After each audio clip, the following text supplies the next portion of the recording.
Hey, welcome to Sunday Brunch. We are in Abingdon, Virginia. It is in the southwest portion of Virginia, so it is not West Virginia, it is Virginia. I'm with Amanda, and she is our local guide, and she's going to talk a little bit about the Virginia Creeper Trail, which is a rail trail here that is super popular, along with some of the other history of the region. So Amanda, thanks for having us. Yeah, thanks for being here. So here in Abingdon, Virginia. Abingdon is known for its arts and culture, for being the home of the State Theatre of North Carolina, of Virginia. Yeah. Cut that part out.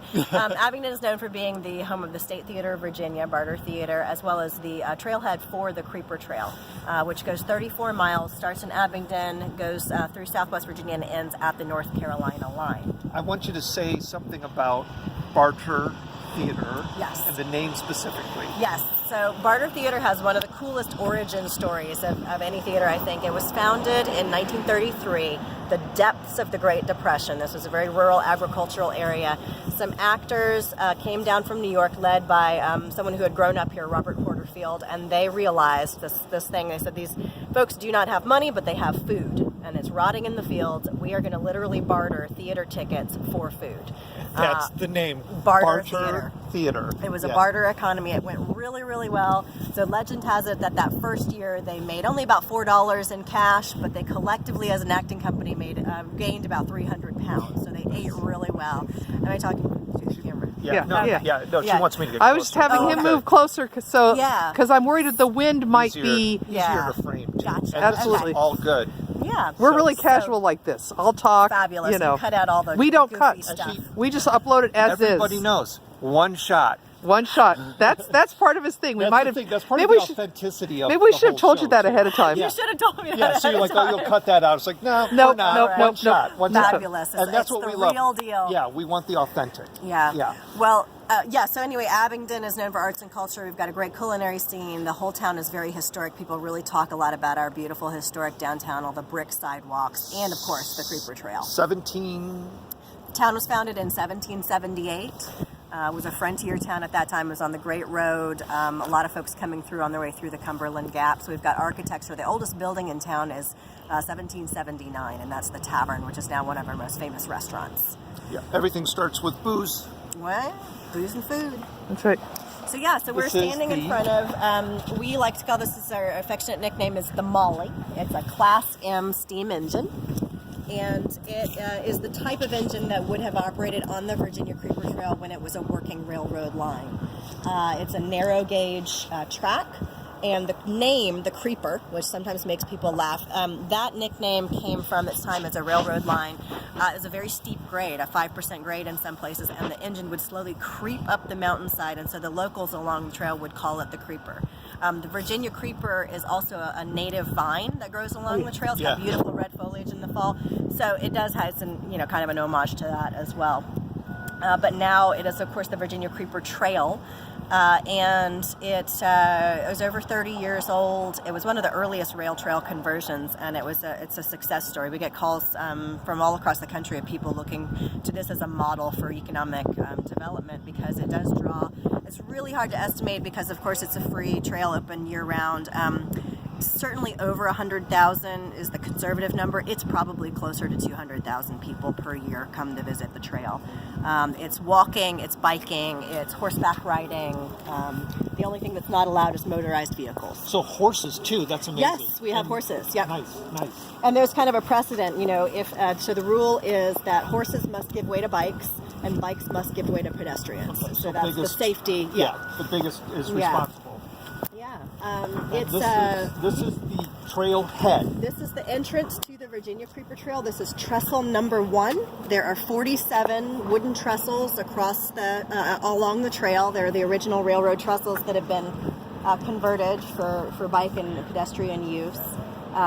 Some of them are close to a mile long. Some of them are very short indeed. So it's a 34-mile and change trail. It goes from Abingdon all the way to the North Carolina border in Jefferson National Forest. And it's gorgeous. It's We talk about, we're going to have some got a big background truck. sound, but we're not going to stop. No. One take. One take. One take. Some of the more popular activities, so some folks choose to start here in Abingdon, and they ride to a little community called Alvarado, where there's a great little train station and a restaurant and a winery, Abingdon Vineyards. I'll pause. Yeah.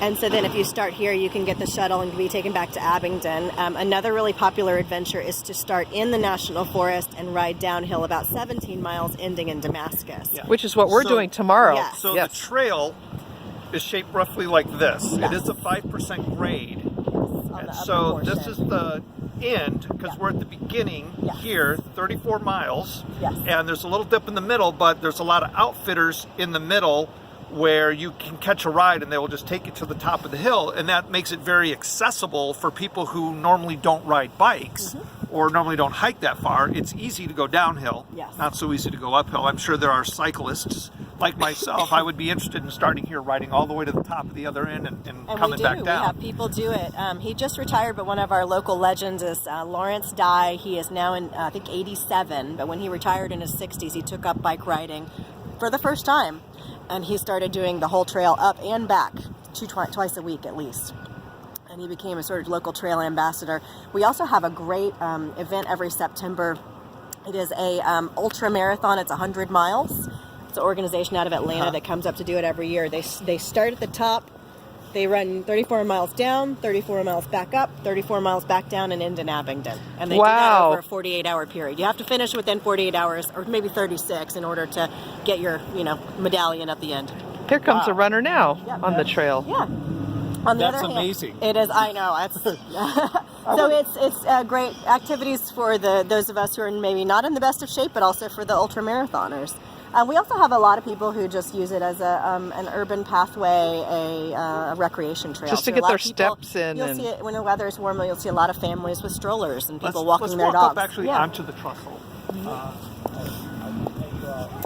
Abingdon has also just, we're about to open. Yeah, they do. The train lights do light up at night. Oh, they light the train? Yeah. Actually, the headlamp lights up at night. There's also an urban pathway that connects the trailhead here of the Creeper Trail to the rest of downtown. It's another mile, 1.625 miles, and it ends at our Revolutionary War historic site, the Abingdon Muster Grounds. So It's got some good connectivity. So I guess this area was pretty far west for the Revolutionary War. Yes. And for the Civil War, not a lot of activity. No, there were some raids. We're very close to Saltville, Virginia, which was the site of a fairly major battle because it's got its name from the salt mines there. It was the major source of salt for the Confederacy, which, of course, at that time was very vital for preserving food and whatnot. Actually, Abingdon, even though there are no major battles here, is considered one of the major Revolutionary War sites in the South because we're also the northern trailhead for the Over Mountain Victory historic driving trail, which was designated by Congress. And the reason for that is let's see, let me back up and get the story right. The Loyalists and the British were making great inroads in the South, and we're blowing the Patriots out of the water. General Ferguson said, once I get through South Carolina and North Carolina, I'm coming for you Appalachians next. He said, I'm going to lay waste to your land with fire and sword. They did not like that very much, so the Appalachian, these backwoods patriots came out of the mountains. They mustered in Abingdon, and they came from all over Southwest Virginia, and then they started marching. They marched 300 miles south to South Carolina, picking up soldiers and militiamen along the way. These were folks, they had hunting rifles, they were sharpshooters, they were used to going out trapping in the woods for months at a time. And by the time they had mustered and gathered the folks along the way, they ended up at the Battle of Kings Mountain, South Carolina, decimated the British, killed General Ferguson, killed or captured like 90% of his men, it was a rout, and Thomas Jefferson called it the turning point for the Revolutionary War in the South. Wow. And so It started here. historians argue that if not for those over mountain men, they called them the over mountain men because they marched over the mountain down to South Carolina. I may have read about them Yeah. at some point in my history. Yeah, so it's a lesser known part. You think of the Revolutionary War, you think of Connecticut, or New York and that kind of thing. But so here we are, at the. Are there facilities along the trail like this one, or is Yes. this? Yes. Yes, there are restrooms along the trail. There are some restaurants, some cafes along the trail. The trail is actually owned by 3 different entities: the town of Abingdon, the town of Damascus, and the National Forest Service. Okay. So it has kind of a co-management. The right-of-way is actually pretty narrow. It's only 10 feet on either side of the trail, and it goes through private property before it hits the National Forest. Okay. So a lot of, really beautiful pastoral views. We've got some horses over here enjoying their hay. We get a nice view of them.